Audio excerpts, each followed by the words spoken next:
A la conferencia, pues muchas gracias y bienvenidos a esta segunda conferencia de la Jornada de la Hispanidad que hemos organizado desde la Asociación Cisneros. Está con nosotros pues José Aguilar, conocido como Fray Josefo, que él, pues como muchos conocéis, pues él además de escritor, él es profesor, ha sido profesor muchísimos años de instituto de lengua y literatura española, y lo que nos va a dar hoy es una clase sobre una conferencia sobre Cervantes, el Quijote y la Hispanidad. La Jornada de la Hispanidad, como hemos comentado, hemos hablado de historia, pero ahora toca también hablar de literatura, que es una parte importante del legado que nos ha dejado, que tenemos de la Hispanidad. Así que, pues nada, como siempre un placer. Muchísimas gracias por estar con nosotros. Vamos a dedicar unos 40 minutos a la conferencia y a partir de ahí empezaremos un turno de preguntas que puede alargarse, como en la otra conferencia con Antonio Nadal, pues otros 40, bueno, según ya vayamos preguntando. Así que nada, muchísimas gracias y como tú quieras. Buenas tardes, muchas gracias Alejandro. Y Alejandro me lió para que diera esta charla. Yo no me había capacitado porque no tengo publicaciones del Quijote, no he escrito nada. He dado clase, he estudiado, he leído. Pero al lado de los otros ponentes de las otras jornadas, pues la verdad es que estoy muy por debajo. En todo caso, voy a intentar hablar un poco de Cervantes, hablar un poco del Quijote, relacionándolos con la hispanidad. ¿Qué es la hispanidad? Bueno, es que al principio, a esta festividad que tenemos mañana de la hispanidad, el Día de la Hispanidad, se le llamó el Día de la Raza, hace poco más de un siglo. Y durante mucho tiempo se llamó el Día de la Raza. Pero la hispanidad no es una raza, evidentemente. Los hispanos, los que participamos de esta comunidad de hispanohablantes, pues somos de distintas razas. Ya los españoles estamos muy mezclados, pero no les digo nada cuando hablamos de América. Así que lo de Día de la Raza, bueno, no, el sentido que tenía no es el sentido de etnia, sino más bien pues de comunidad cultural. En cualquier caso, la hispanidad tampoco es una religión, aunque el catolicismo esté en la base, el núcleo de esta comunidad. Tampoco es un sistema político, ni mucho menos porque los hay abundantes dentro del mundo hispánico, ni es una ideología. Entonces, fundamentalmente, es una comunidad cultural y sobre todo una comunidad de lengua. La hispanidad es una comunidad de lengua. 500 millones de seres humanos, aunque esa cifra algunos la discuten. Dicen que es más. Es complicado hacer el cómputo. Pero 500 millones de seres humanos, en principio, aproximadamente, que tienen el español como lengua materna en América y en España. Hay quien suma a Guinea Ecuatorial o al Sáhara para incluir unos poquitos más, o con mucho voluntarismo a Filipinas, porque allí tuvo presencia nuestra cultura y nuestra lengua, aunque hoy hay que ser demasiado optimista para decir que Filipinas pertenece a la hispanidad. Bien, en todo caso, la hispanidad es una comunidad de lengua que proviene de una comunidad histórico-política, de una nación. España éramos nosotros en la península y eran ellos en ultramar. No colonias de España, sino partes de España. Tan España ellos como la de Europa, hasta hace 2 siglos. Por tanto, la hispanidad, la parte de la humanidad que habla español. Idioma al que también le podemos llamar castellano. Sobre esto hay mucha controversia.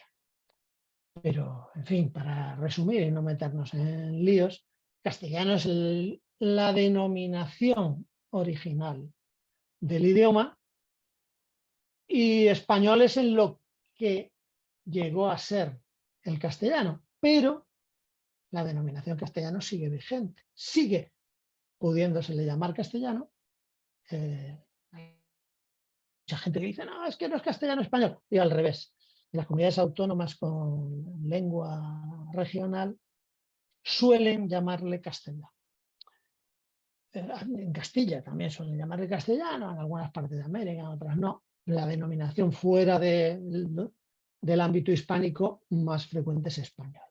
En todo caso, también llamamos a nuestra lengua, cuando ya tenemos que buscar más sinónimos, la lengua de Cervantes. La lengua de Cervantes. Y aquí llega el tema de mi charla. Me acuerdo que en la transición los nacionalistas vascos y catalanes, a veces para fastidiar, le llamaban a nuestro idioma, al español, la lengua de Franco, para intentar ofender, sobre todo, y para refrendar la imposición de sus idiomas regionales. Uno podía haber dicho que el vasco era la lengua de ETA, y tampoco habría estado bien. Desde luego, no se puede calificar una lengua por uno de sus hablantes, independientemente de la consideración en la que ustedes tengan a Franco. Ni por bueno, ni por malo, ni por regular, porque entre los 500 millones de personas que hablan español hay de todo. Pero lo que sí podemos hacer es llamarle a nuestra lengua con la denominación del escritor que más alto la llevó. Y ese es Cervantes. Podemos discutir en fin, si hay alguien que con más maestría o sensibilidad o brillantez manejó el español. Dice, no, pues yo creo que Francisco de Quevedo. Yo creo que Lope de Vega. Yo creo que Góngora. Yo creo que Gabriel García Márquez. Bueno, muchos han usado el español con maestría, sensibilidad y brillantez. Pero la opinión general, no solo en el mundo hispánico, sino fuera de él, es que Cervantes es la cima de nuestras letras. Para mí lo es, desde luego.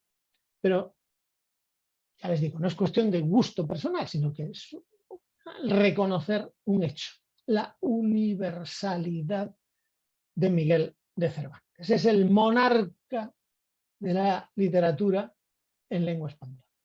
Por tanto, Cervantes es la hispanidad. Además dicen que, eso se dice mucho, yo no he tenido ocasión de acceder a ningún dato fehaciente, de que el Quijote es la obra después de la Biblia con más traducciones a más idiomas.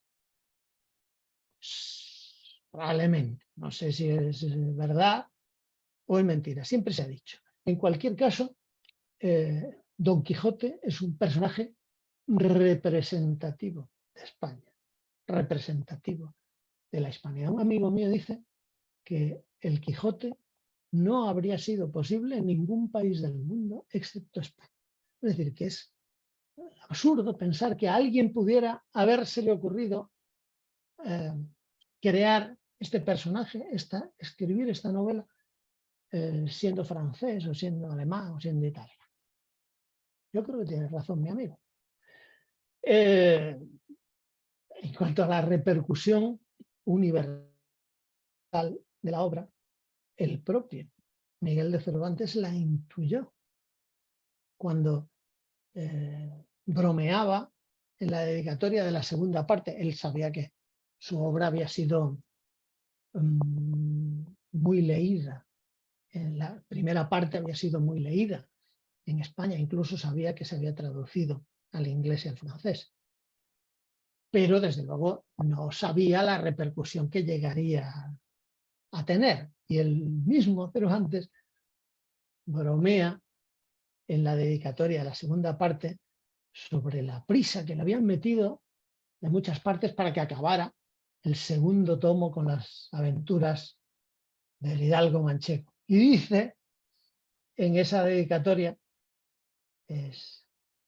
leo, y el que más ha mostrado desearle ha sido el grande emperador de la China, pues en lengua chinesca habrá un mes que me escribió una carta con un propio pidiéndome, o por mejor decir, suplicándome se le enviase, porque quería fundar un colegio donde se leyese la lengua castellana y quería que el libro que se leyese fuese el de la historia de Don Quijote.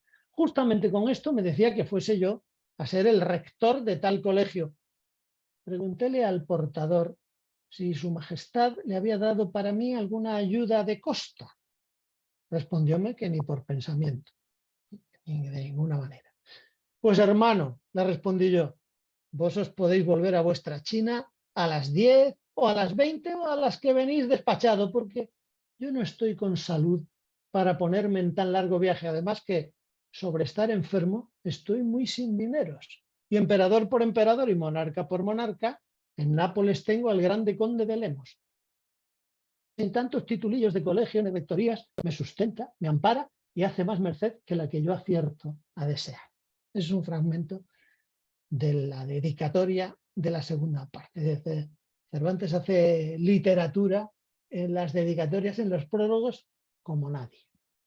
Es tremendo. Aprovecha para pedirle al conde de Lemos, que es el destinatario de la dedicatoria, que parece ser que algo ayudó a Cervantes, para que se estire un poco y se inventa a ese propio, a ese mensajero mandado por el emperador de China, que le manda una carta en lengua chinesca para ofrecerle dirigir un colegio donde se enseñase el español con el Quijote como libro de texto. Es un invento sin duda divertido.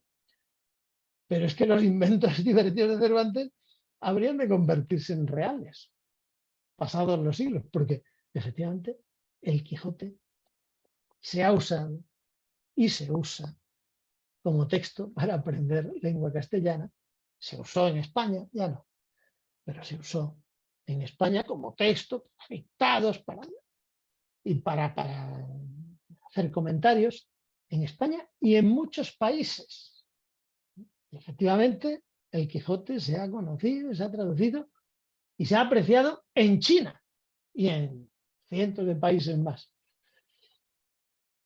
Y efectivamente hoy hay un instituto Cervantes para enseñar la lengua española. No voy a entrar ahora en las críticas sobre la deriva política de la dirección de dicho instituto, los errores que haya podido cometer el organismo.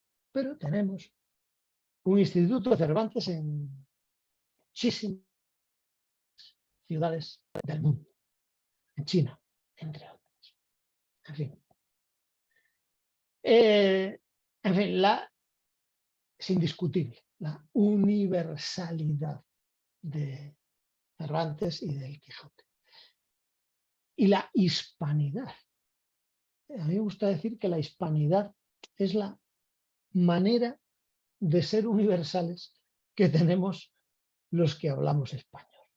O sea que hispanidad es todo lo contrario a cerrarse en el terruño.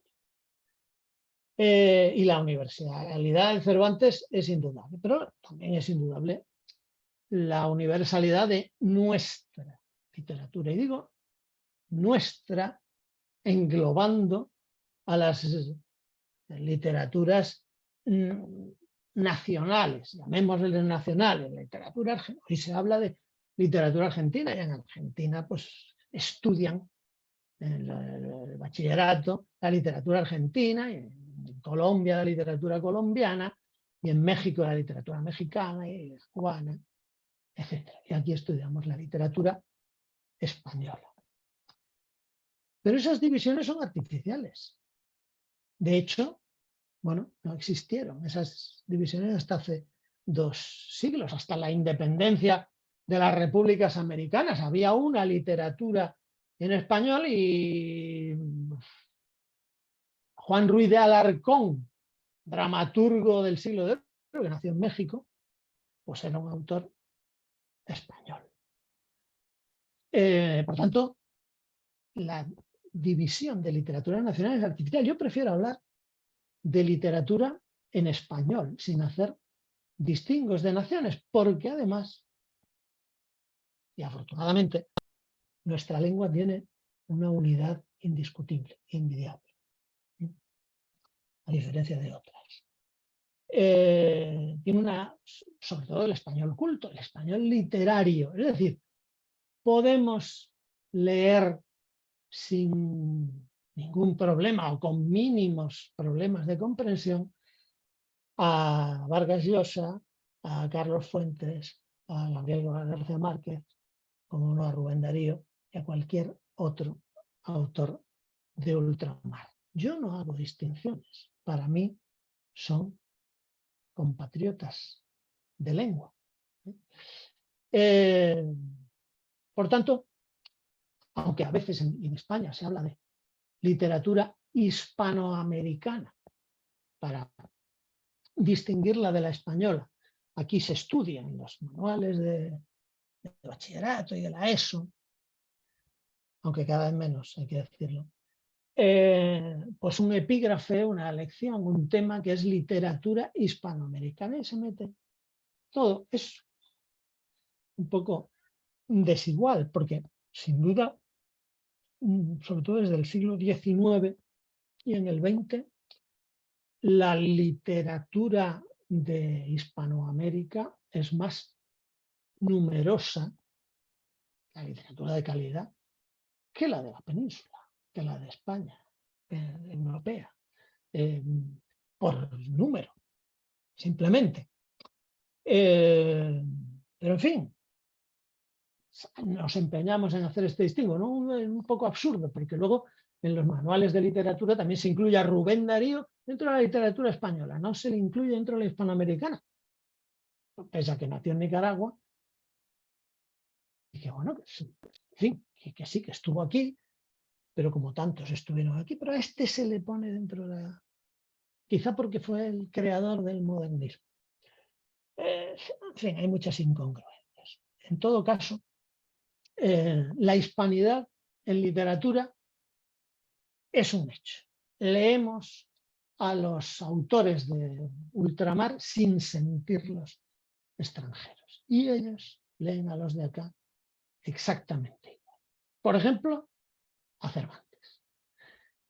En fin, bueno, vamos a centrarnos un poquito más en Cervantes. Voy a hablar de la hispanidad, o lo que yo llamo hispanidad, o lo que a mí me suena hispanidad,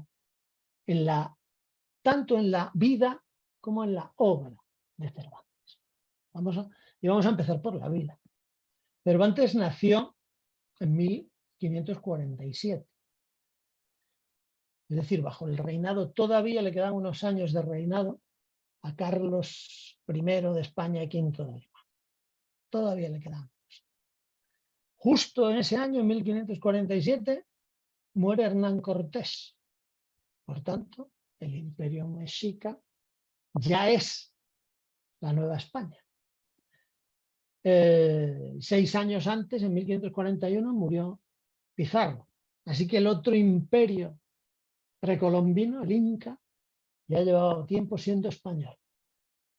Que todavía, efectivamente, todavía había zonas de América desconocidas o poco conocidas y en fin, el número de españoles que habían cruzado el charco no era demasiado grande, pero ya aquello era parte de España. En el propio Quijote vienen referencias algunas al Perú, a Potosí y a otros lugares de América.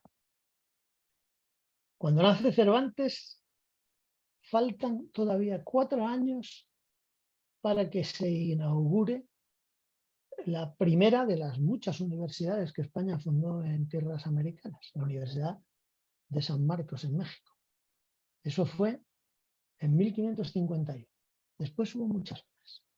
No digo porque también luego vienen estos que dicen que hablan del genocidio. En fin, pero no es mi charla para entrar en estas cosas. Cervantes quiso ir a América por 2 veces. Eso sí, no quería irse con una mano delante y otra detrás. Quería un puestecito en la administración, lo cual es muy humano.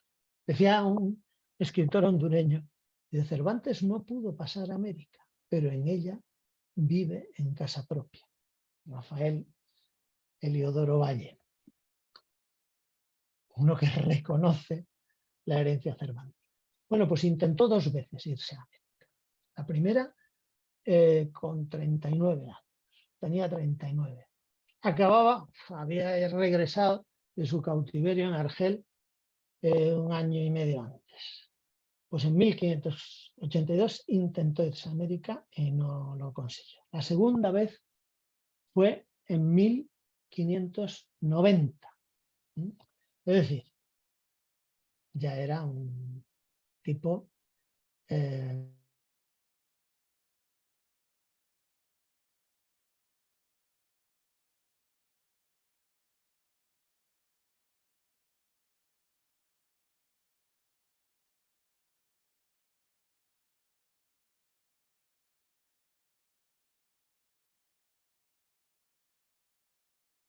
él se resume gran parte de la vida de Cervantes. Dice, señor, Miguel de Cervantes Saavedra dice que ha servido a vuestra merced muchos años en las jornadas de mar y tierra que se han ofrecido de 22 años a esta parte, particularmente en la batalla naval, donde le dieron muchas heridas, de las cuales perdió una mano de un arcabuzazo. Eso fue en 1571, 19 años antes de este escrito, la batalla de Lepa. Cuando Cervantes tenía 24 años. Sigue Cervantes. Y el año siguiente fue a Navarino. Habla de él en tercera persona, no porque sea como estos futbolistas que lo hacen o políticos. No, habla de él en tercera persona porque es una instancia, es un documento oficial. Fue a Navarino a batalla y después a la de Túnez y a la Goleta, y viniendo a esta corte con cartas del señor Don Juan y del duque de Sesa. El señor Don Juan es Don Juan de Austria, hermano bastardo del rey, para que vuestra merced le hiciese merced. Fue cautivo en la galera del Sol, él y un hermano suyo, que también ha servido a vuestra merced en las mismas jornadas, y fueron llevados a Argel, donde gastaron el patrimonio que tenían en rescatarse y toda la hacienda de sus padres y las dotes de 2 hermanas doncellas que tenían, las cuales quedaron pobres por rescatar a sus hermanos. Y después de libertados, fueron a servir a vuestra merced en el reino de Portugal y a las terceras con el marqués de Santa Cruz. Y ahora al presente están sirviendo y sirven a vuestra merced, el uno de ellos en Flandes, de Alférez, Rodrigo. Y el Miguel de Cervantes fue el que trajo las cartas y avisos del alcaide de Mostagán y fue a Abraham por orden de vuestra merced. Y después ha asistido sirviendo en Sevilla en negocios de la Armada por orden de Antonio de Guevara. Un momento que voy a beber un poco de agua. Y sí.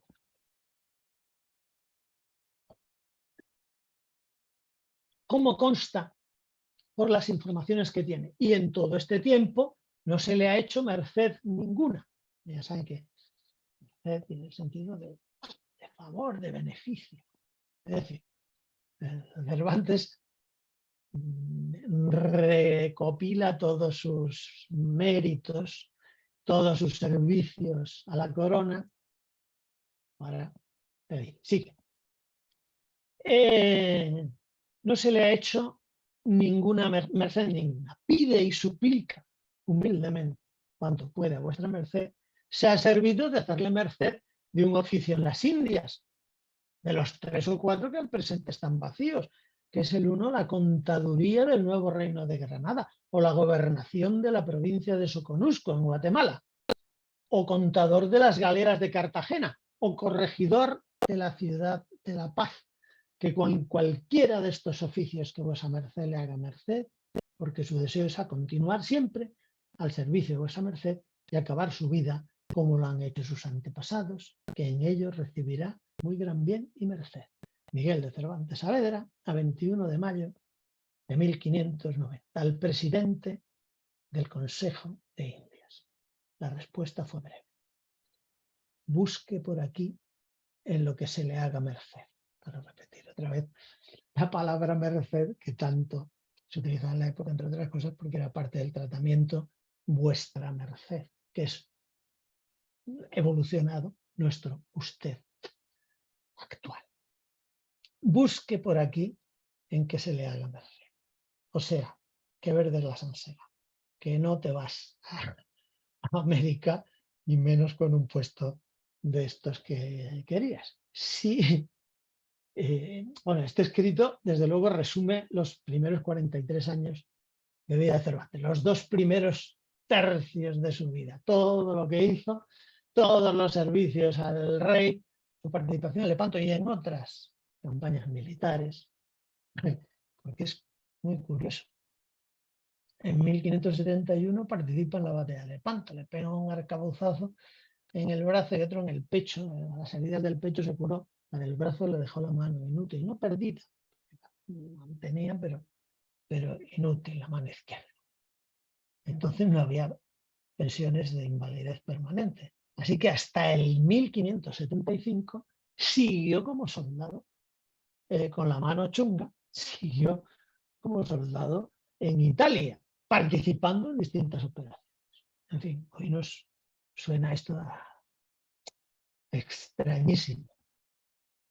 Pues eso, la vida de Cervantes, que se fue muy jovencito a Italia buscando aventura como soldado.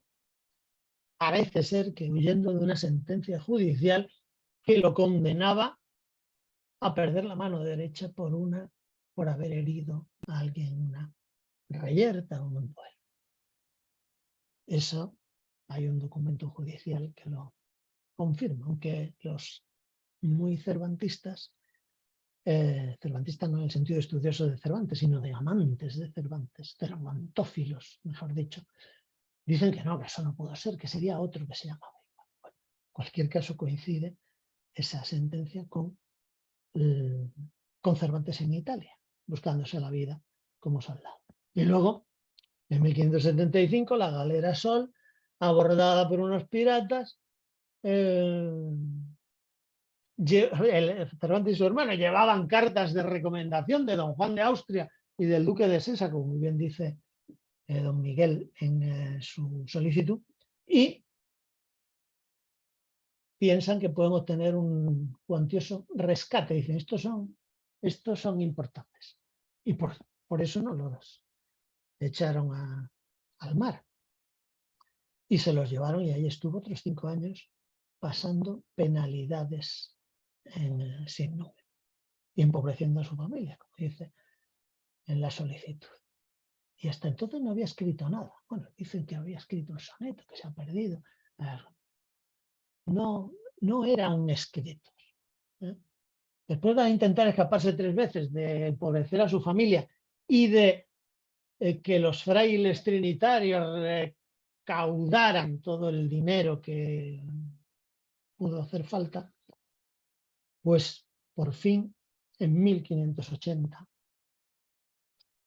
regresa a España. Por cierto, su dueño ya se lo iba a llevar para Constantinopla, para Estambul, que ya se llamaba. Y probablemente ahí habríamos perdido ya cualquier rastro de Cervantes.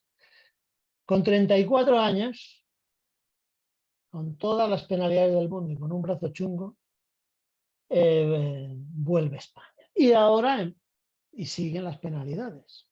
Empleos desagradables como recaudador de impuestos y requisador de trigo y de aceite.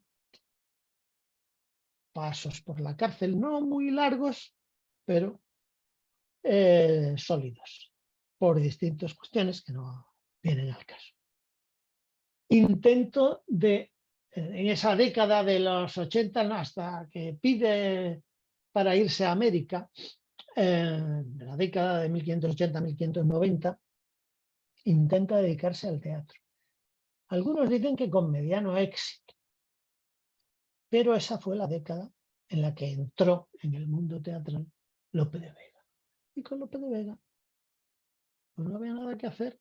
Con Lope de Vega no había nada que hacer. Lope de Vega inventó un teatro nuevo que se ganó el favor y la adoración del público, y todos los que escribían teatro al estilo cervantino, todo lo que no era la llamada comedia nueva de Lope, que revolucionó el teatro en España, además lo popularizó muchísimo más, pues cayeron en el olvido o se adaptaron a las nuevas normas y estilo de Lope. Cervantes no lo hizo. Por tanto, fracasó como autor dramático. Tenemos algunas de las comedias que luego las publicó, algunas de ellas las publicó más tarde. Pero hasta la década de, hasta 1584, Cervantes no existe como escritor. Empieza a existir justo en ese año cuando publica La Galatea.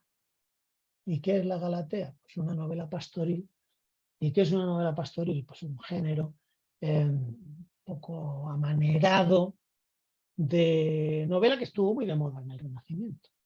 Las novelas pastoriles de moda, y bueno, tenían su público. Hoy en día nadie lee novelas pastoriles de todos los estudiosos, los expertos en literatura y los que tienen que hacer una tesis sobre un asunto de estos. La Galatea ni siquiera fue la mejor novela pastoril de su época. Por delante de él había otros dos autores, por lo menos, de novelas pastoriles, como Gil Polo o Jorge de Montemayor. Y las novelas pastoriles pasaron al olvido, además, muy pronto. Por cierto, Cervantes anuncia la segunda parte de la Galatea, que se la había prometido a sus amigos y al conde de Lemos, hasta en el prólogo a los trabajos de Persiles y Sigismunda, que escribe 3 días de su muerte. Dice que si Dios le da fuerza, todavía escribirá la segunda parte de la Galatea. Es una cosa un poco patética. No es el mismo año que publica la Galatea, tiene una hija con una comediante. Eso fue lo último que le quedó del teatro. Una actriz, Ana Franca de Rojas, se queda embarazada de Miguel de Cervantes. ¿Y qué hace? Le endosa la niña a Miguel de Cervantes. Sería una mujer empoderada. Porque desde luego esto es tremendo.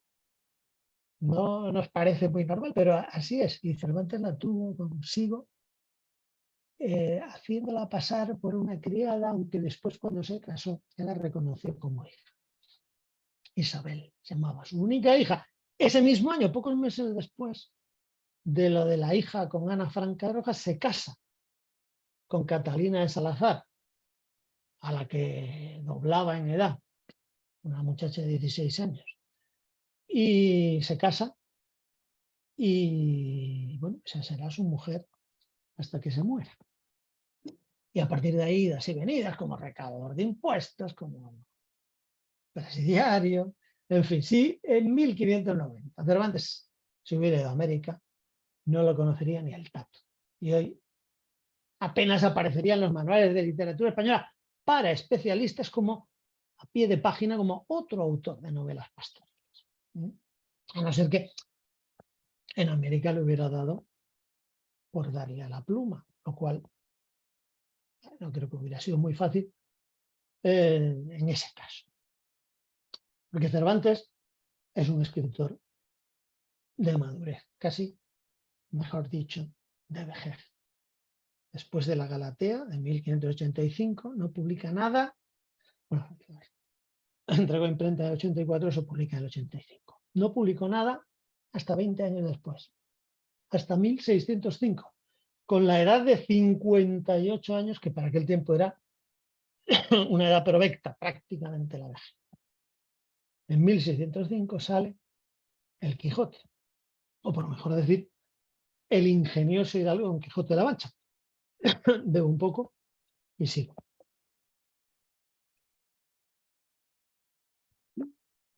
El Quijote de 1605. Porque siempre hay que recordar que el Quijote no es un libro. El Quijote son 2 libros con 10 años de intervalo. Esto es una cosa muy curiosa, porque tenemos el Quijote como una obra, ¿no? El Quijote son 2. Que sí que es el mismo personaje, que sí que es la continuación. Sí, pero hay 10 años de por medio. 10 años que además Cervantes aprovecha bastante. Pero antes de que pasen esos 10 años, mucho antes de que pasen esos 10 años, en el mismo 1605 ya tenemos el Quijote, el ingenioso hidalgo en América. A finales de 1605 parece ser que ya habían más de 1500 ejemplares, habían navegado a América más de 1500 ejemplares del ingenioso hidalgo. Porque hay que decir que el Quijote fue un éxito. Todo lo que había hecho antes Cervantes de literatura era realmente poco, no, ha pasado sin pena ni gloria.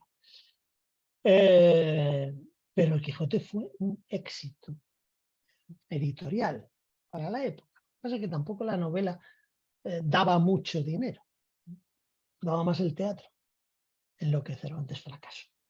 Bueno, pues en América pasan muchos ejemplares del Quijote. Y eso que hay que decir que había varias prohibiciones reales de enviar a Indias obras de imaginación, pero pese a todo habían viajado a América un montón de ejemplares del Quijote. Dirán algunos, bueno, es que en España siempre pasa eso, las leyes no se cumplen. Bueno, en este caso, afortunadamente. En fin, el éxito fue inmediato. A poco tiempo, tenemos documentado en 1607 que en el pueblo de Pausa, el Perú, en la festividad que se organizó en honor del nuevo virrey, del marqués de Montes Claros, hubo un desfile de máscaras, de carros alegóricos, y una de esas atracciones era el caballero de la triste figura acompañado de Sancho Panza y subido en su caballo Rocinante con el yelmo de Mambrino. Es decir, bueno, hay testimonios de estos también en España, en fiestas en las que aparece Don Quijote y Sancho. Dese cuenta de que la literatura en esta época tenía mucha más difusión que la de los meros lectores en silencio, porque muchas obras se leían en voz alta hasta a analfabetos. Y la historia de Don Quijote llegaba a la gente que no se había leído el Quijote. Es decir, ya era un icono en la hispanidad, pues lo diría, de la hispanidad, la figura de Don Quijote con Sancho. Esa figura que hoy aparece en tantos lugares y que cualquier libro de literatura, cualquier mesón de la Mancha, pues adorna sus paredes una figura de Don Quijote, o con los molinos, en fin. Bueno, pues ya es un icono de la hispanidad, un icono chusco, un icono divertido, un icono jocoso, un icono para hacer reír. Porque eso fue el Quijote en sus 2 primeros siglos.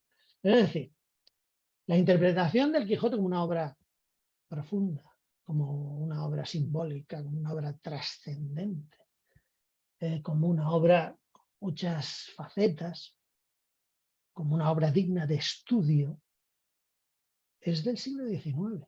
Hasta el siglo XIX, pues el Quijote es una obra de humor, una obra de divertimento, una obra para hacer reír. simplemente.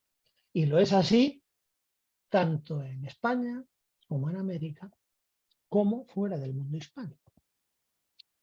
Eso sí, ya después, a partir del 19, las interpretaciones que se han dado al Quijote, en fin, los enfoques, no sé si se dice, las lecturas de la obra de Cervantes han sido múltiples, diversas, en fin, no acabaría uno de estudiarlo. Pero hasta entonces, en sus 2 primeros siglos, Cervantes, el Quijote se leía para reírse, simplemente.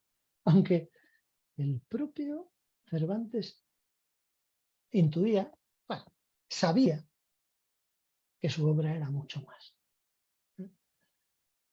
Lo dice, porque lo bueno que tiene Cervantes es que se critica a sí mismo, se autocritica, se autoanaliza. Como tardó 10 años entre la primera y la segunda parte, pues en la segunda parte analiza la primera a través de los personajes. El personaje de Sansón Carrasco, el bachiller Sansón Carrasco, que aparece en la segunda parte, es una de las grandes creaciones o novedades de esa segunda parte, aparece en la segunda parte hablándole, contándole a Don Quijote el éxito que han tenido las aventuras suyas que se han publicado. Y dice Sansón Carrasco, dice, su historia es tan clara que no hay cosa que dificultar en ella. Los niños la manosean, los mozos la leen, los hombres la entienden y los viejos la celebran. Aquí está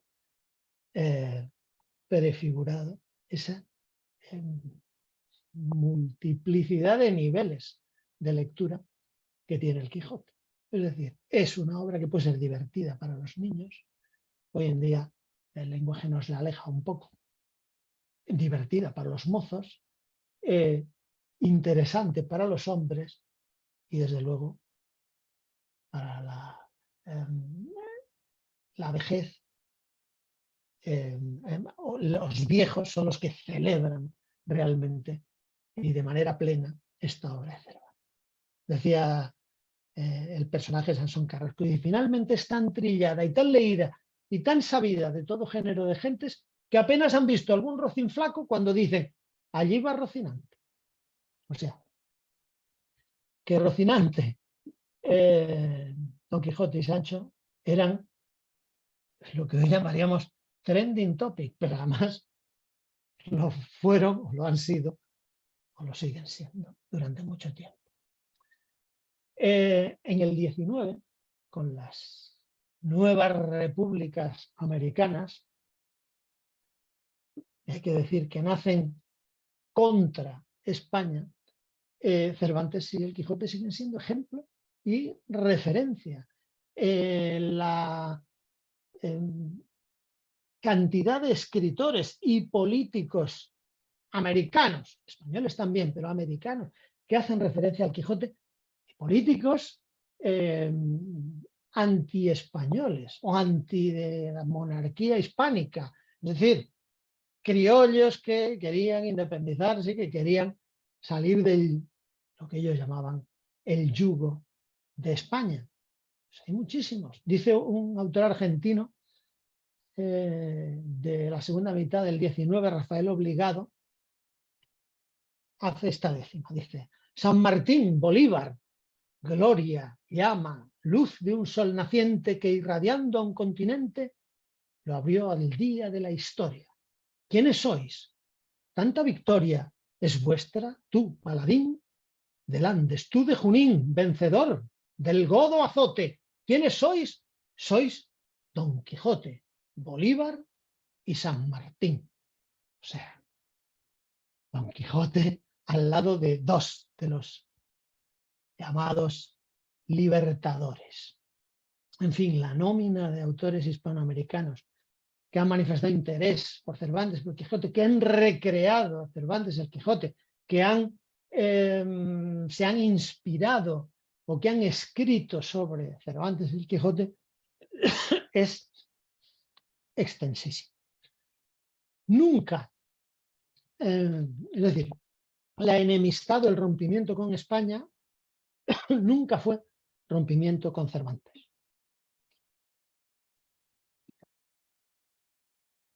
Quisieron romper con España, pero esa parte de la hispanidad, lo mismo que la lengua. Por cierto, la lengua que cuando realmente se extendió entre grandes masas de indígenas fue después de la independencia. Eso hay que decir. Bien, en todo caso, no es el objeto de esta charla. ¿Y qué hay de hispanidad en la obra de Cervantes? Bueno, hay que decir que la hispanidad, una de las características, de las peculiaridades de la hispanidad es que nació en lucha contra el Islam. Hispanidad versus al-andalusidad. Eso es importante. Y en defensa del catolicismo, no porque el catolicismo sea sustancial a la hispanidad, como dije antes, sino que es la religión mayoritaria del mundo hispánico y la nuclear. Hoy en día hay muchos hispanos que no son católicos, pero el concepto de hispanidad es inseparable del catolicismo, independientemente de las creencias que uno tenga. Bueno, pues la reconquista y la derrota definitiva del Islam en España, que finaliza, culmina, o tiene su cierre con la expulsión de los moriscos entre 1609 y 1613, también la trata Cervantes en el Quijote. Por no hablar de Lepanto, que fue la lucha contra el Islam. Si se hubiera perdido la batalla de Lepanto, pues probablemente no existiría hoy la hispanidad, o al menos no existiría tal como la conocemos, porque ¿dónde se habrían parado los turcos? En fin, en cualquier caso, me apetece recoger un episodio, traer a colación un episodio de ese enfrentamiento de España con el Islam que Cervantes vivió en primera línea, luego estuvo secuestrado en Argel. La expulsión de los moriscos se produjo a partir de 1609 y acabó en 1613. Es decir, 2 años antes de la publicación de la segunda parte del Quijote, en 1600. Sucedió en el intervalo entre los dos Quijotes. Y Cervantes lo recoge, que podían haberlo recogido. Eso tenemos que agradecérselo. El que Cervantes escribiera la segunda parte, tenemos que agradecérselo a Avellaneda, al autor de ese Quijote apócrifo, de esa utilización plagiaria de los personajes de Cervantes, que tanto cabreó a Cervantes que se puso a acabar en 1614 la segunda parte, que la tenía por la mitad.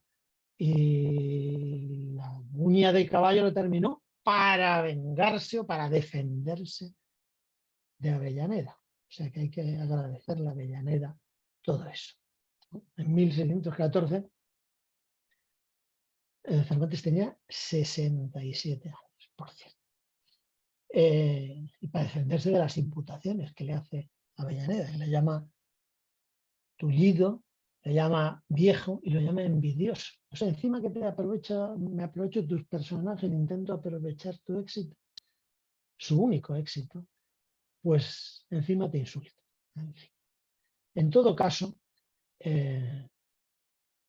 Cervantes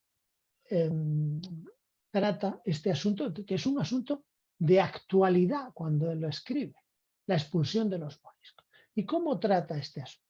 Bueno, Sancho se encuentra con, cuando va solo al encuentro de Don Quijote, se encuentra con unos peregrinos aparentemente alemanes, holandeses, entre los cuales hay un infiltrado, un tal Ricote, que es un morisco que fue expulsado y que ha regresado a España disfrazado de peregrino, de mendigo, en fin. Bueno, Sancho lo reconoce porque es un vecino de su pueblo. Y en las palabras de Ricote tenemos el tratamiento que Cervantes le da a este asunto de los moriscos. ¿Qué dice Cervantes? ¿O qué dice Cervantes por boca de Ricote? Ricote aprueba la expulsión de los suyos. En la conversación que tiene, le dice Ricote a Sancho, dice, porque bien vi y vieron todos nuestros ancianos que aquellos pregones, se refiere a los edictos de expulsión, no eran solo amenazas, como algunos decían, sino verdaderas leyes que se habían de poner en ejecución en su determinado tiempo. Y forzábame a creer esta verdad, saber yo, los ruines y disparatados intentos que los nuestros tenían. O sea, los moriscos tenían ruines intentos. Y tal es que me parece que fue inspiración divina la que movió a su majestad a poner en efecto tan gallarda resolución. Gallarda resolución le llama a la expulsión de los suyos. Esto es un poco raro.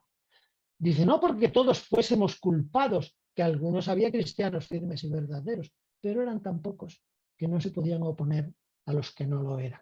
Que no era bien criar la sierpe en el seno teniendo los enemigos dentro de casa.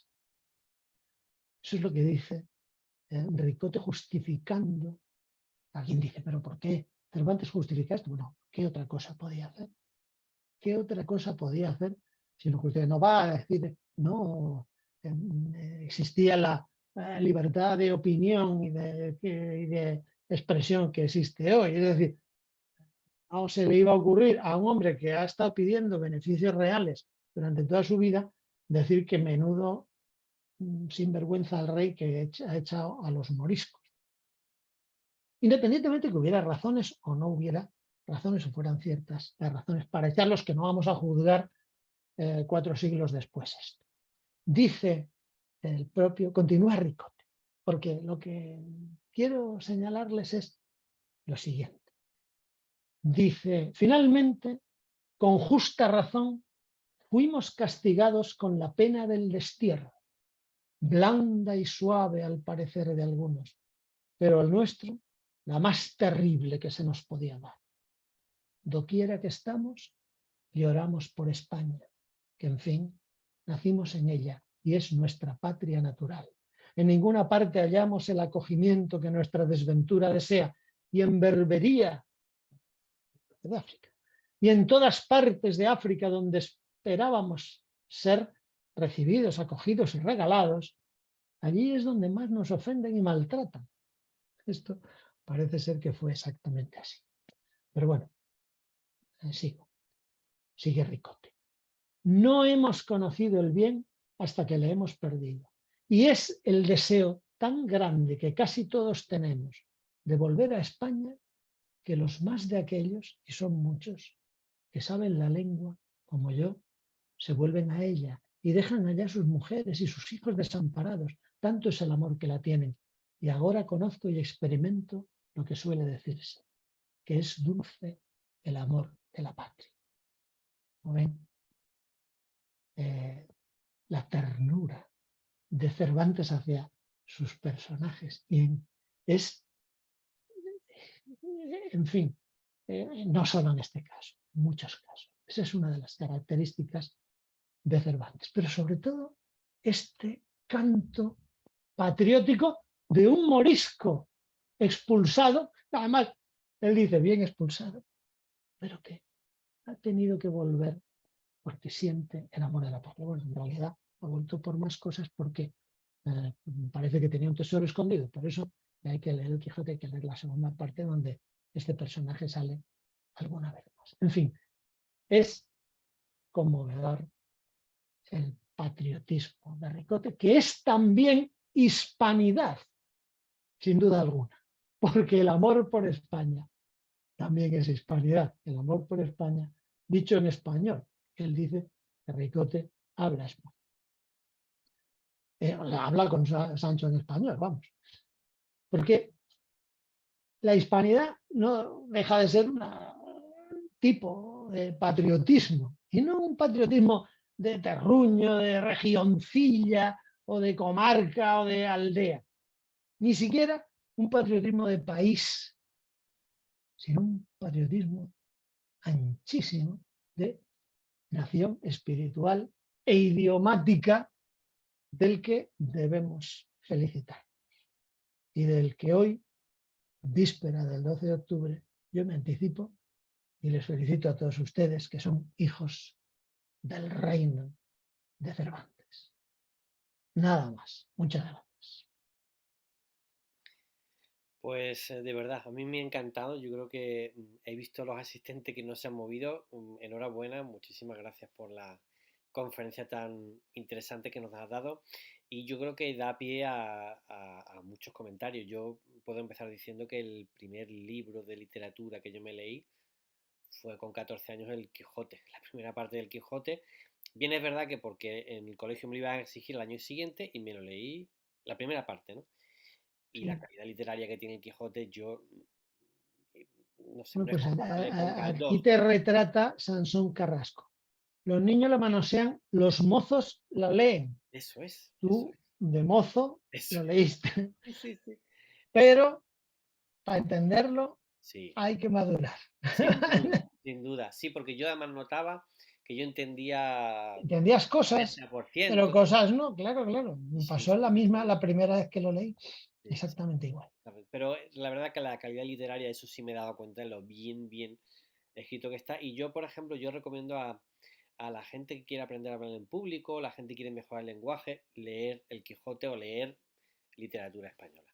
Bueno, pues yo, si te parece, voy a dar paso a los asistentes, que la verdad que tenemos un nutrido un grupo de asistentes. A ver, aquí Ignacio Iborra hace algunos comentarios, si te lo leo, sin perjuicio de que os doy paso conforme queráis hablar. Dice Vale. Ignacio, Don Quijote es un cuerdo que se cree loco. Cito capítulo 25, episodio en Sierra la Morena. Por boca del narrador, este sitio escogió el caballero de la triste figura para hacer su penitencia, y así, en viéndole, comenzó a decir en voz alta, como si estuviera sin juicio. ¿Cuál es el motivo de que el Cervantes juegue en la obra con la locura del Quijote? ¿Qué opina de lo que nos han hecho bien celebrando mañana el Día de los Italianos? Eso no sé, no entiendo bien lo que El dice. Día de los Italianos, bueno, sí, eso parece que en Estados Unidos sobre todo salen con banderas italianas, porque Ajá, como Cervantes era genovés, pues no ah, existía Italia entonces, ah, ¿no? Como Cervantes, digo, como Colón sí, era genovés, parece que era genovés, pues como, es tremendo. Bueno, pero que de todas maneras cuando derriban estatuas, derriban las de españoles, sí, sí. la de, en fin, la de Fray Jerónimo y la de tantos otros conquistadores españoles. Pero bueno, respecto a lo que decía de la locura de Don Quijote, la locura de Don Quijote es desde el principio una cosa ambigua y con muchos matices. Se ha escrito mucho sobre la locura, incluso ha habido psiquiatras que han escrito sobre exactamente qué afección psiquiátrica tenía Don Quijote, haciendo un diagnóstico a un personaje de ficción, cual me parece muy aventurado. Pero bueno, efectivamente da la sensación, o a veces él se muestra como un cuerdo que se hace el loco, otras veces como un loco que se hace el cuerdo, y luego tiene episodios de locura y de cordura. Sobre todo la locura es cuando hablan de la caballería andante, en otras circunstancias y sobre otros temas habla con una cordura y con una sensatez digna de elogio. En fin, no sé qué decir más de esto, porque ya habría que entrar en muchos detalles. Bueno, comenta, en efecto, mañana, dice María Fernanda, Nanda, efecto, mañana ha preparado el Día del Inmigrante Italiano de Estados Unidos el presidente Biden. Muchas gracias, eso es lo que comenta. ¿El presidente quién es este, Él, supongo este que se tal refiere a Biden, que ha preparado. Biden, que que ve muertos en donde en las comparecencias, que saluda a personas que no están y que dice cosas delirantes. Joder, si llega a decir Donald Trump la 10ª parte de los delirios que ha tenido el Joe Biden, bueno, no sé lo que hacen con Donald Trump, hacen lo que hicieron, pero más todavía. En fin, lo de italiano está gracioso, pero no deja de ser una broma. Es decir, desde luego, claro, como a los hispanos la leyenda negra nos ha hecho creer que éramos una especie de ogros, asesinos, depredadores y que cometimos un genocidio tremendo. Acabamos con millones y millones y decenas de millones de indígenas, ¿no? Curiosamente, uno baja de Río Grande y ahí están toda la gente tiene rasgos indígenas. Uno baja a México y todos tienen rasgos indígenas. En cambio, subes arriba y los pocos indios que hay están en reservas viviendo de la venta de alcohol y del juego legalizado. Y es curioso. Allí fue donde sí hubo un genocidio. Allí fue donde hubo un genocidio. No en la América española, pero esto es para otra cosa. ¿A ti qué te parece el hecho de cuál fue la intención de Cervantes al escribir el libro? Porque yo creo recordar en los primeros capítulos hay como un corte, como diciendo, oye, a Sí, partir de ahora que me he dado cuenta que esto vende, ¿no? sí. Sí, bueno, él no se había dado cuenta que vendía porque todavía no lo había vendido, pero bueno, hay quien dice que el Quijote es una traslación a la prosa de una comedia. Es decir, a él se le habían quedado comedias por ahí o ideas para comedia y como no tenía mercado en lo de la comedia, pues lo que hizo fue escribir narrativa, en novela, pues esos argumentos de comedia. Y pues así, eso es probablemente son las 12 novelas ejemplares o algunas de las 12 novelas ejemplares, por las que merece la pena también y por las que recordaría Cervantes aunque no hubiera escrito el Quijote. Y el Quijote, pues probablemente fue como el licenciado Vidriera, esa novela ejemplar en que un tipo se vuelve loco y se cree que es de vidrio y que es una cosa cortita, pues así son los primeros capítulos del Quijote, un tipo que se vuelve loco. Lo que pasa es que por una u otra razón se le ocurrió que aquello lo podía continuar. Y lo continuó, y lo continuó. Es Y que en hay fin, un de una no sé si el manera... capítulo tercero o el cuarto, hay algo, creo recordar, de hace ya muchos años, como que de repente dice, Bueno, sí, no, el capítulo 7º creo que es cuando aparece, cuando, bueno, primero cuando vuelve, en el capítulo 4º, sí, cuando vuelve a su aldea después de ser apaleado, cuando vuelve a su aldea, bueno, pues ahí podía haber acabado la cosa. Pero no, ahí se inventa a Sancho Panza forma un combo maravilloso con Don Quijote y salen a buscar aventuras otra vez. Y entonces pues ya alarga aquello pues muchísimo. Y exacto, luego, 10 años después, la segunda parte corrige los excesos que había tenido la primera. La segunda parte es superior a la primera, a mi juicio. eso iba a Pero la decir. segunda parte es que además corrige, claro que hizo en la primera y que no, por ejemplo, las narraciones intercaladas, un poco artificiosamente metidas, que era muy del gusto renacentista, pero él dice, no, la segunda parte, ¿qué es lo que le ha gustado a la gente? Lo que le ha gustado a la gente es Don Quijote y Sancho. La gente se parte cuando habla Don Quijote, la gente le parte cuando habla Sancho. Pues vamos a darle Don Quijote y Sancho mucho más. Y efectivamente la segunda parte es mucho más Don Quijote y Sancho, aunque hay alguna narración intercalada, pero mucho más breves. En la primera parte es que hay capítulos y capítulos donde Sancho y Don Quijote son menos espectadores. En fin, pero sí, probablemente el Quijote iba para comedia y aprovechó. Hay muchos escritores así, que aprovechan cualquier material y él aprovecha incluso sus propios materiales, porque aprovechan el material de la primera para la segunda. En fin. Ujú. Y un comentario también. Yo recuerdo visitando Castro del Río en Córdoba, hay por allí un resto, un edificio antiguo que dice que ahí estuvo encarcelado Cervantes Sí, y que escribió parte del Quijote ahí. ¿Puede ser? puede ser, puede ser. Lo de que escribió, estuvo dos veces en la cárcel, una en Sevilla, en la otra me parece que sí, fue en Castro del Río. Sí, sí. Estuvo dos veces encarcelado unos meses. Los, los cervantófilos dicen que no, que Cervantes no pudo delinquir porque Cervantes, pues claro, tienen deificado a Cervantes. Entonces Cervantes no pudo delinquir, entonces esto no pudo ser. Entonces fue que quebró el banquero, el prestamista que tenía su dinero y entonces a él le pidieron el dinero de recaudar impuestos y el dinero pues había quebrado, se había quedado sin pasta a la cara. En otra ocasión, pues todos aquellos a los que les requisaba trigo o aceite pedían la excomunión de Cervantes, algún cura lo excomulgó, pedían y por esa razón, bueno, no se sabe muy bien por qué estuvo encarcelado, pero lo cierto es que él dice en el prólogo, la primera parte, que se engendró, que es una obra que se engendró en la cárcel. Él lo dice. Hay quien dice también, no, eso es en la cárcel del cuerpo, que la alma. Él dice que la obra se engendró en la cárcel, es decir, probablemente lo escribió en esos años, o lo fue escribiendo en esos años, Mm. Sí, seguramente. hay que trasladarse al derecho penal de la época.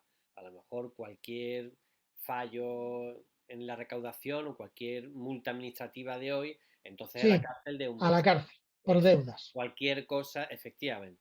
Entonces tampoco hay que darle El tan... derecho, el derecho penal que propio Cervantes, del que el propio Cervantes hace una crítica tremenda en el episodio de los galeotes a los que llevan a galera la cuerda de galeotes, los que los guardas le permiten a Don Quijote, no es un tipo muy raro, dice, no, este tío, pero no parece muy peligroso.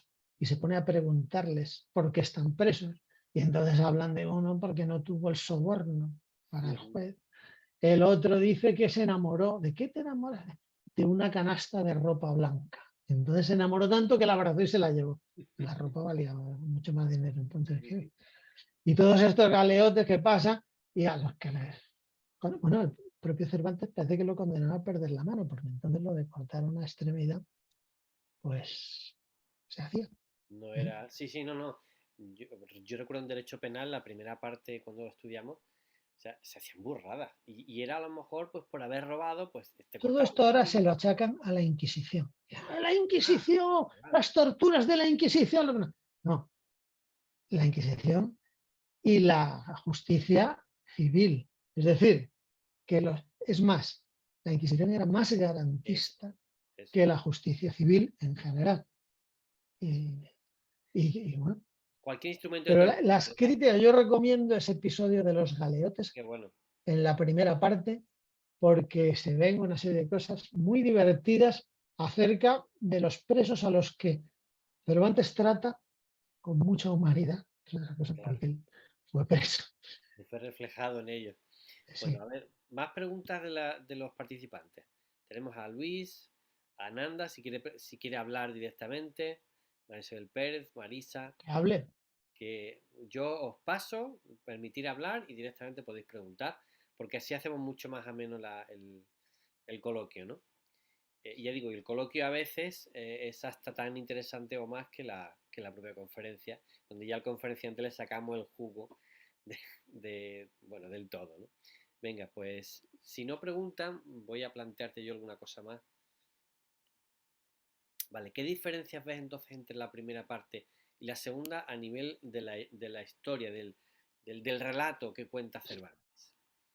Hombre, la diferencia, Parece bueno, que es ya he al dicho, revés, al final acaba una parte de ella. En la primera parte hay muchas narraciones intercaladas. Ujú, Introduce unos personajes muy del gusto renacentista, historias que ya no son de humor, ujú, sino que son historias dramáticas, de amor, de celos, de venganzas.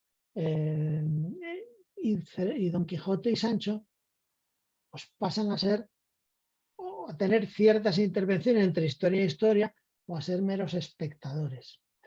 El asunto de Cardenio, de Lucinda, de Dorotea, bueno, eh, todo eso que algunas de ellas, por ejemplo, la historia del cautivo, algunas de ellas están muy bien. La historia del cautivo, especialmente, porque además cuenta en parte todo lo que pasó Cervantes como cautivo. Pero son casi como las novelas ejemplares serias, no la parte de novelas ejemplares que son más de humor. Cervantes donde se maneja bien es el humor, cosas como son. Las obras serias, pues bueno, pueden estar bien, mal o regular, pero lo que a él le va es el humor. Y la primera parte pierde un poco de ese humor con estas narraciones intercaladas. En la segunda aprende, es lo que se llama en la teoría de la recepción. Él recibe los, las impresiones de los lectores, de sus amigos, de la gente, ¿no?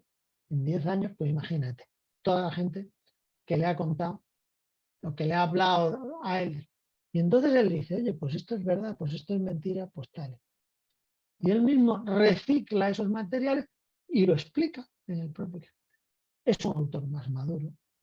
Eh, ya sabe lo que está haciendo y, bueno, a mí me parece superior la segunda parte.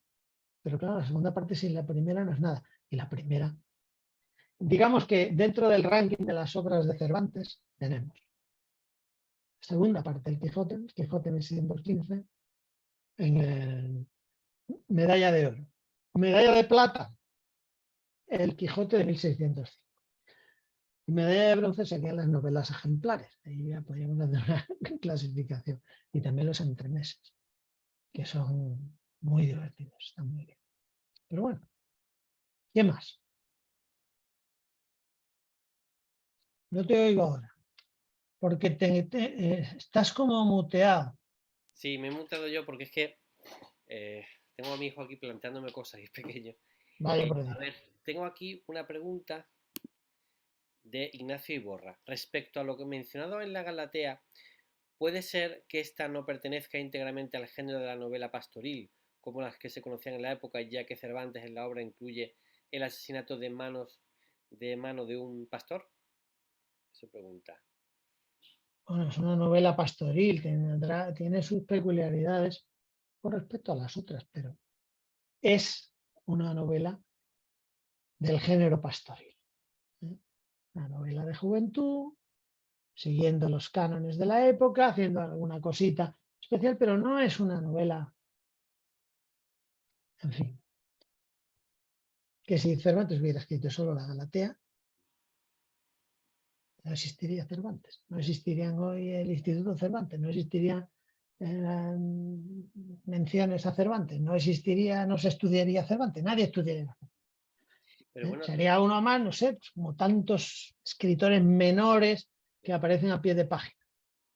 pero los entremeses, ¿qué calidad le ves tú en respecto al Quijote? Hombre, los entremeses son muy divertidos. Eso, yo he Los visto en- obras de teatro y son muy buenas. la- pero obras de Cervantes, por ejemplo, Sí, la sí, obras de Numancia, teatro sí, de los entremeses. Sí. obras, no, pero entremeses o comedias, hay que decir que en la época se le llamaba comedia a cualquier obra de teatro larga, Ujú, aunque fuera drama o tragedia. ujú, Es decir, dentro de comedia entraba todo, aunque casi todos los dramas y tragedias tenían su parte cómica, su personaje, el gracioso, en fin, tenían de todo. ujú. Pero las comedias de Cervantes, pues unas están bien, pero como creador teatral, como dramaturgo, Lope de Vega y Calderón de la Barca, pues Claro, están por encima, están muy claro. por encima de Cervantes. ¿Mm? que son interesantes, sobre todo si uno estudia Cervantes y lo relaciona con otras partes, son interesantes. Sus comedias, claro que son interesantes. E incluso, pues alguna pues, se ha representado modernamente, la Numancia, sobre todo. La de los tratos de Argel y los baños de Argel son interesantes para conocer su cautiverio. Pero los entremeses, que son obritas cortas, que se representaban en los entreactos de las obras más largas de las comedias, pues son chispeantes. El del retablo de las maravillas es una maravilla, valga la repetición. Y el de el juez de los divorcios es divertidísimo. Es decir, la chispa de Cervantes, la chispa que tiene el Quijote está también en los entremeses, sin duda. Sí, pero bueno, la calidad literaria que tiene el Quijote, sí es verdad que eso no es comparable, ¿no? Hay mucha diferencia. Sí. Bueno, Bueno, luego has las hablado de la novelas hispanidad ejemplares. me ha gustado lo que has comentado de los autores hispanos. Yo, por ejemplo, a mí me encanta, aunque no comparta sus ideas, García Márquez, ¿no? Que me parece, para mí, de lo mejor de la literatura hispánica en Hispanoamérica. No sé qué piensas tú. Yo, por ejemplo, Sí, sí. Crónica de una muerte anunciada me parece una obra soberbia, ¿no? Sobre las ideas de García Márquez hay mucho que decir, porque en Sí, realidad tampoco ni en sus obras ni en sus escritos muestra una ideología para nada. realmente clara. Sí en algunas declaraciones de prensa y sí en sus, Apariciones. en fin, sus visitas a Cuba, porque era amigo inseparable de Fidel Castro. Pero en fin, o sea, también era un tipejo indeseable Quevedo, pero como escritor, pues es otra de las cumbres de la literatura española. O sea que ese asunto de la ideología política, o la izquierda pone el veto a muchos porque fueron de derechas e encumbra a otros porque fueron de izquierdas. La derecha también lo hace, a mí no me gusta hacerlo. No, Y yo creo que García Márquez no, no creo me yo, gusta hacerlo. García no Márquez es tiene, vamos, cuando se no, le no, ve, no, no tiene, su obra no tiene las connotaciones políticas que nada. tiene, por ejemplo, la obra de Benedetti, que Sí. una buena parte sí es más política o político-social. ¿Eh? Pero, en fin, muchos autores hispanoamericanos, españoles también, han bebido en las fuentes de la izquierda y entonces les sale por un lado o por otro. En algunos eso impide la lectura, a mí me la impide. No, este tío aquí me está haciendo propaganda política en una novela, vete el carajo. Sí, sí, sí. Pero desde luego hay otros que no, que se pueden leer aunque sepas que el tipo ha sido de una ideología opuesta a la tuya. Bueno, pues ya está. García Márquez es otro de los grandes, sin duda. A mí me parece, en lengua española, en general, no sé qué piensas tú, pero Y además muy leído, quiero decir, de los muestra 10 de que 20 es mejores, ¿no? Posiblemente. en toda la hispanidad, porque Sí, lo han leído en su país y lo han leído en toda América, y en España, pues ha sido y sigue siendo sí, un libro muy vendido. Quiero decir, tú vas a cualquier librería sí. y lo tiene, Sí. no está Aureliano descartado. Buendía, sus 100 años de soledad, con su café negro que se voy a tomar. Sí, no sé, yo tengo he Así leído tres, es. cuatro libros de él y Sí son es, y lo que a mí me en tiempos interesa de es que, cólera. que se puede, quiero decir, que sí, que utiliza alguna expresión, alguna cosita que uno dice, bueno, alguna palabra que uno tiene que buscar en el diccionario o que no Sí, sí, puede no sí. entender bien, pero en general se lee con absoluto fin. Cuando lee que había sobre su cuerpo se posó un gallinazo. Un gallinazo. Hay que saber que los gallinazos son los buitres. Claro, Ujú. es que Sí, aquí no bueno, también es utilizamos verdad que esa utiliza palabra. palabras. Pero bueno, pues esas palabras que uno las busca y ya está, porque el español a uno y otro lado del Atlántico tiene la virtud de ser una lengua con mucha más unidad que el inglés, por ejemplo. Más difícil entenderse entre los australianos y los norteamericanos, entre los ingleses y los escoceses, que entre los españoles de uno y otro hemisferio. Los españoles de aquí y de allá. A mí me gusta llamarlos españoles a ellos también, como hace Marcelo Gullo. Siempre se ha llamado la América Española, siempre ha sido. América Española, América Hispana, que viene a ser lo mismo. Hay gente que se confunde y dice, no, porque es que en Sudamérica, ojo, Sudamérica o Suramérica, como deberíamos decir en español, pues deja fuera México. Y a México no puede dejar fuera, y deja fuera Centroamérica. O sea que no es Suramérica, que sea más grande, es Hispanoamérica. Hay mucha confusión con esto. Hispanoamérica, Latinoamérica, que es un invento de los franceses que ha arraigado casi irrevocablemente en América, los propios. El otro día me peleaba con un tío de México que decía que no, porque nosotros somos latinoamericanos. Sea lo que usted quiera. Pero sepa que este nombre se lo han puesto precisamente los enemigos de su país. Los que querían separar. Porque ¿a que no le llaman latinoamericano a un tipo de Quebec? Blanquito. A un canadiense de Quebec que habla francés, lengua latina, a ese no le llaman latinoamericano. ¿Por qué? El término latinoamericano es racista. El término hispanoamericano es cultural. El término iberoamericano, que engloba también a nuestros hermanos portugueses, pues también es cultural. El término latinoamericano ya tiene no un lo matiz es. negativo. Porque además luego les llaman latinoamericanos a los de Jamaica, que hablan inglés. Pero ¿por qué? Estos no son latinoamericanos. Serán afrodescendientes, pero de lengua inglesa. Serán lo que quieras que sean, pero pues no. Latinoamericano y mete a los de Surinam y a los de... Pero bueno, lo de luchar contra lo de latinoamericano es una batalla perdida. Yo la doy, porque yo soy un poco cafre. Pero es una batalla perdida. Hay que darla, yo creo que sí. Pues no sé si hay alguna pregunta más.